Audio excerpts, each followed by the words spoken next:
Hello everyone, welcome back to Exam Bad. This is Nandini. I'm back again with 10 most important MCQs for English. Only 10 days are left for the English exam, and here I am with the 10 most important MCQs. The tension is growing each day, isn't it? So without further delay, let's move on and look at the questions. Question 1. K.N. Daruwala was awarded the Sahitya Academy Award in 1984 for. So K.N. Daruwala won the Sahitya Academy Award. These are the kind of facts you collect from the questions. Please make a note of that. Okay, and the right answer is going to be option A, easy, the keeper of the dead. So we're not going to just know the correct answer, we're also going to look at the other options and the explanations and try to collect facts from those as well. So this is a kind of a last minute revision we are doing. Moving on. The Keeper of the Dead, option A, is the correct answer. Explanation: K.K.N. Daruwala is a highly regarded Indian poet, short story writer, and novelist in English. He was awarded the Sahitya Academy Award in 1984 for his poetry collection, The Keeper of the Dead, the Commonwealth Poetry Prize for Asia. So he won this as well in 1987, and the Padma Shri. Very important, the fourth highest civilian award in India in 2014. B. Landscape. One of the characteristic traits of Darwala's poetry is its preoccupation with the portrayal of landscape in its variegated moods and aspects. His landscape is usually related to the vast countryside of North India with its widespread network of rivers, hills, plains, and pastures. Option C, crossing of rivers, very important. This particular one is important. Okay, please try to remember. Crossing the Rivers by K.N. Daruwala is a short story about a group of villagers who must work together to survive a dangerous situation. The story explores the theme of human nature, morality, and the struggle for survival, and it emphasizes the importance of cooperation and teamwork in overcoming adversity. Option D, Apparition in April, another important work. He explores themes such as power, violence, lust, and natural drives without any inhibitions. This poem is taken from the collection of Apparition in April 1971. The speaker of the poem is a police officer in uniform who is ordered to put down a riot. Well, 1971, a very turbulent period in Indian history, you must know. Moving on. Who is the author of Glimpses of World History and the Discovery of India? Again, very easy. J.L. Nehru, Jawaharlal Nehru. Let's look at the other options as well. Correct. Jawaharlal Nehru, the first Prime Minister of India, is the author of Glimpses of World History and the Discovery of India. Option B, M.K. Gandhi. Mahatma Gandhi did not write Glimpses of World History or the Discovery of India, but please do have a look at the other works of J.L. Nehru as well. Letters from a father to his daughter, and also works of Mahatma Gandhi as well. His autobiography is very important. My experiments with truth. Okay, moving on. Raja Gopalchari. In 1951, Rajaji wrote an abridged retelling of the Mahabharata in English, followed by one of the Ramayana in 1957. Earlier in 1955, he had translated Kambar's Tamil Ramayana into English. In 1965, he translated the Thirukural into English. He also wrote books on the Bhagavad Gita, the Upanishads, Socrates, and Marcus Aurelius. In English, Rajaji often regarded his literary works as the best service he had rendered to the people. In 1958, he established the Bharatiya Vidya Bhavan, that is the school bhavans. Okay. Option D, B.G. Tilak. Bal Gangadhar Tilak was not the author of these books. He wrote The Arctic Home in the Vedas, Orion, etc. Also a freedom fighter, important personality. Moving on. Question number 3. Who among the following novelists translated from Bangla to English The Lake of Palms and The Slave Girl of Agra? The right answer is R.C. Datta. Okay, let's look at the explanation. Who among the following novelists translated from Bangla into English The Lake of Palms and The Slave Girl of Agra? Option A, R.C. Datta is the correct answer. Translated works from Bangla into English, including these two. S.N. Banerjee did not translate these works into English. His famous work is his autobiographical work, Nation in Making. Important work. Please do remember this. S.N. Banerjee, A Nation in Making. Bankim Chandra Chatterjee was a prominent Bengali writer but did not translate these specific works into English. His only English work is Rajmohan's Wife, the first Indian English novel. Very, very important fact right there. Please take a note. Um, Option D, none, out of the question. Next, moving on. Which is the debut novel written in 1935 by Mulkraj Anand? The Untouchable, The Road Coolie, Two Leaves in a Bud. And the right answer is The Untouchable. Okay, easy. Let's look at the explanation. Hmm. Correct answer, The Untouchable is Mulkraj Anand's debut novel written in 1935. Anand explores caste discrimination, poverty, and social injustice. So, this was the theme of his contemporary writers as well, the theme which was very much in use by his contemporaries as well. And in context of that, I should mention the trinity of Indian writers, that is Mulkraj Anand, Raja Rao, and R.K. Narayan. This is very important. Look at their works as well. These three are called the Trinity. Okay, and of course, first Indian to receive the Sahitya Academy Award is R.K. Narayan. You know that already.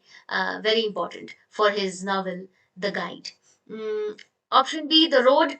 The Road is not by Mulkraj Anand. It's not his debut novel. Sorry, it's not Mulkraj Anand's debut novel. The theme of Untouchable recurred 25 years later in The Road, though the setting and characters changed. So this is a little about The Road. We are also looking at the story as well a little bit. Please look at this as well.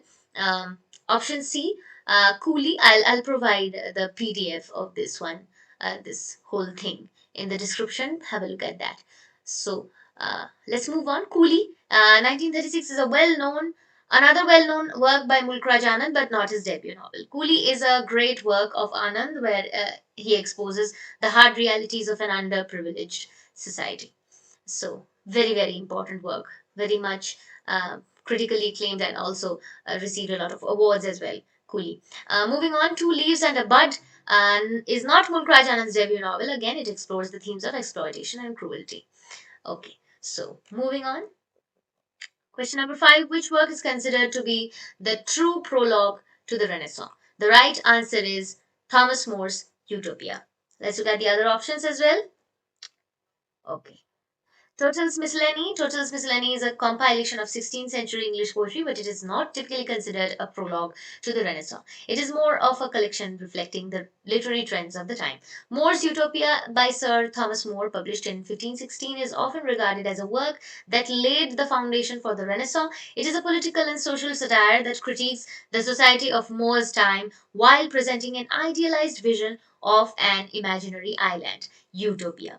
More's work is significant for its exploration of utopian ideals, social criticism, and humanism, making it a precursor to Renaissance thought.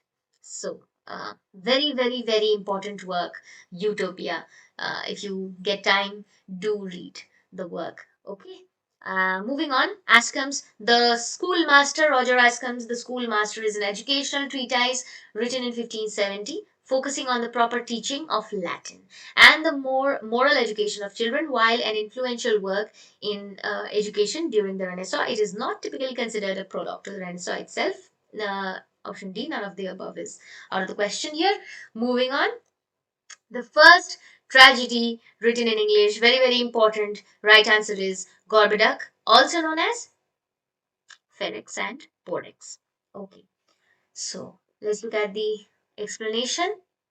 King Lear is a tragedy written by Shakespeare. Everyone knows, believed to be written in 1603, 1606. Not important. While it is one of Shakespeare's most renowned tragedies, it is not the first tragedy written in English. Edward II is a historical tragedy written by Christopher Marlowe. Very, very, very important personality. Please have a look at all his works.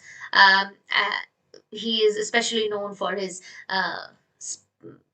his speeches he used to incorporate in his plays. Very, very important. Believed to have been composed around 1592. It came after Gorboduc and is not the first English tragedy. So, in context of this question, this is not the right answer, but Edward II, historical tragedy, and Christopher Marlowe, very, very important.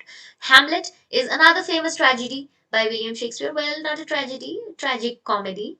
Cannot quite say if it's comedy or if it's a comedy or a tragedy. Written between 1599 and 1601, not important. Similar to King Lear and Edward II, Hamlet is a later work and not the first English tragedy.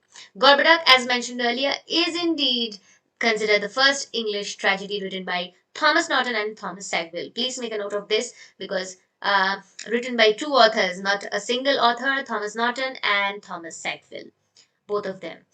It set the stage for the development of English drama. Moving on, Spenser's autobiographical poem is option D. This is a unique one. Colin Clouds Come Home Again. Okay, these are the other works. Let's have a look. Mm, The Fairy Queen is an allegorical epic poem by Edmund Spenser. It is not an autobiographical poem, but rather a work that explores various virtues and allegorical themes. Fairy Queen is very, very, very important. Edmund Spenser, Fairy Queen, most renowned work, and also there's a interesting fact behind it. Uh, it's about his beloved. So, next, Cynthia, another thing easily confused. His beloved's name is also Elizabeth, so it's easily confused with Queen Elizabeth if he directed it to Queen Elizabeth or his beloved. Anyway, moving on, Cynthia. Cynthia is not a poem written by Edmund Spenser. It is possible that this option might be a reference to the poetic name for Queen Elizabeth I, often used by poets of that time. So, Queen Elizabeth's the name the poets used to use for Queen Elizabeth I was Cynthia. So that's why it's in the options. The Shepherd's Calendar. The Shepherd's Calendar is an early work by Spenser. But it is not considered autobiographical. It is a pastoral poem consisting of 12 eclogues, each associated with a specific month. Again, very important work. Shepherd's Calendar. Uh, Option D, finally, this one is the right answer, by the way. I've been marking all this, not important. This is the right answer. Colin Clouds, Come Home Again. This poem is indeed written by Edmund Spenser and is considered autobiographical. It is a pastoral poem where the shepherd Colin Cloud recounts his experiences and observations, providing a glimpse into Spenser's own life and reflections. Okay, this is the right answer. And pardon me for saying this is not; these are not important. These are very important, but in context to this question, this is the right answer. These are not. To avoid confusion, I striked it. So anyway, another two important poems I should mention here by Edmund Spenser is Prothalamion and Epithalamion.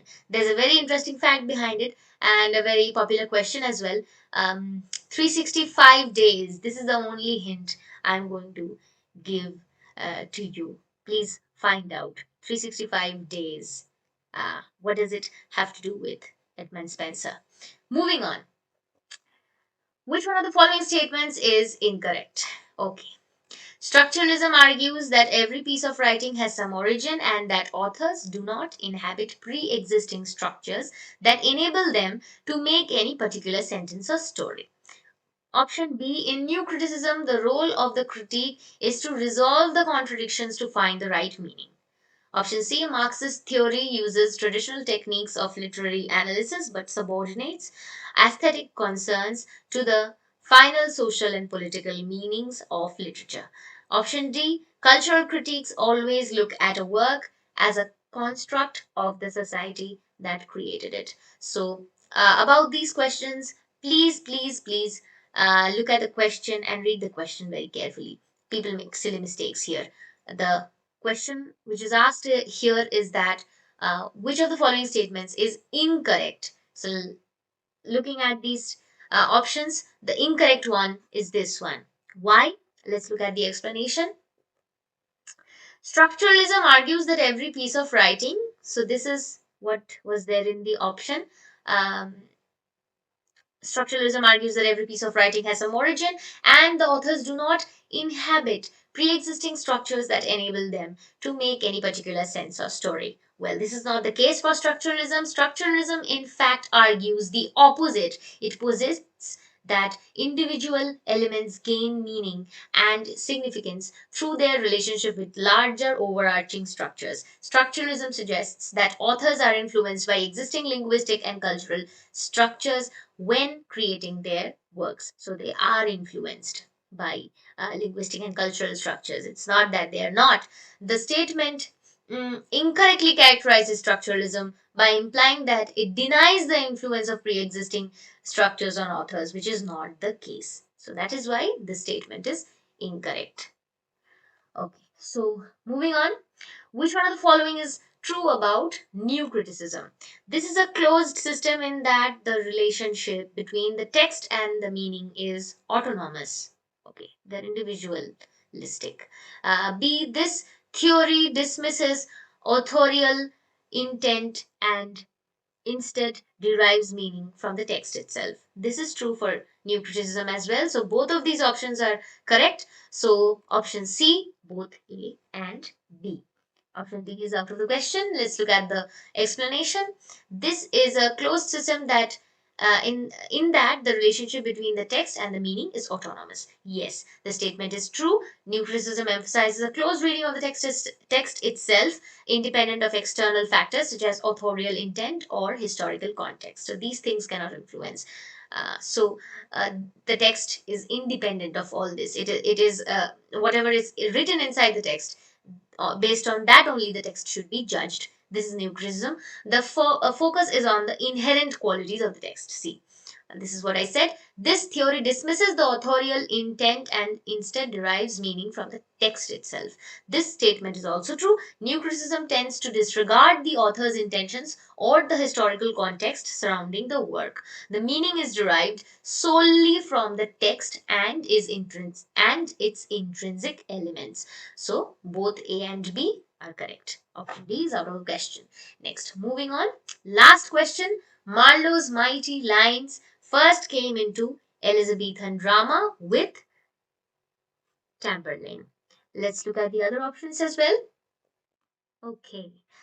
The phrase Marlowe's mighty lines refers to the influential and powerful verse style of Christopher Marlowe. Influential and powerful verse style. Very influential because even Shakespeare got influenced by him.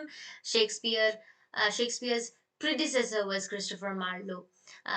Even Shakespeare finished a lot of unfinished work by Christopher Marlowe. A renowned Elizabethan playwright and poet. Let's explore each option. Tamburlaine, parts 1 and 2 are considered some of Marlowe's earliest works, known for its heroic blank verse. It's written in heroic blank verse. Tamburlaine showcases Marlowe's distinctive style. The use of powerful language and dramatic rhetoric in Tamburlaine contributes to the establishment of Marlowe's reputation for mighty lines. So, option B, Edward II, is another play by Christopher Marlowe. While it's not as famous as Tamburlaine, it also exhibits Marlowe's skill in using strong and expressive language. The play contributes to the overall recognition of Marlowe's distinctive writing style. Again, historical, I already said. Dr. Faustus, very important. Do read it if you get time after the exam, of course. If you have not already read it, Dr. Faustus is one of Marlowe's most celebrated works. It is known for its exploration of the Faustian bargain and features Marlowe's powerful use of language. The play demonstrates Marlowe's ability to craft memorable and impactful lines. Okay. Moving on. None. Okay, out of the question. This one is the correct answer. Okay, with this, we come to an end So if you want to look at more questions like this, if you want to test yourself, again, I've already announced in the last video, do take this mock test series. We are providing 30 plus mock tests having 2250 MCQs. Okay. And at rupees 999 from tomorrow, but for today, and this is the last day for availing this offer, just at 799. So hurry up. And for the students who are feeling a little bit of underprepared, need a little bit of last minute guidance, I'm providing this crash course is for you. Rupees 1999 from tomorrow, but for today it is 1499. Okay. We're going to provide class recordings we covered in our batches, topic wise study materials, any topic you want to look at. Okay, for you have weak points, you can look at these study materials, work on them, and topic wise MCQs. If you want to test yourself very selectively, like a particular topic you have facing problems with, so you're facing problems with, you can work on these MCQs to make it go away. Okay, and the final one, the crash course plus the mock test for students who are feeling inconfident as well as underprepared and need a little bit of last minute guidance from me. This crash course and mock test, this combo thing is going to be at 2499 from tomorrow, but for today at 1999. Okay, so students have already started joining. The link must be in the description, the Google form link. You'll have to register there and make uh, a phone call immediately, letting me know without wasting any further time that I've joined this. So immediately send me all everything that I need. So in this combo thing, we're going to provide all the things we're providing in the crash course as well as all the things we're providing in the mock test as well as my guidance as well. If you feeling a little bit of tensed, do not waste time, hurry up. If you feel like taking these mock tests, because practice makes perfect, we know that.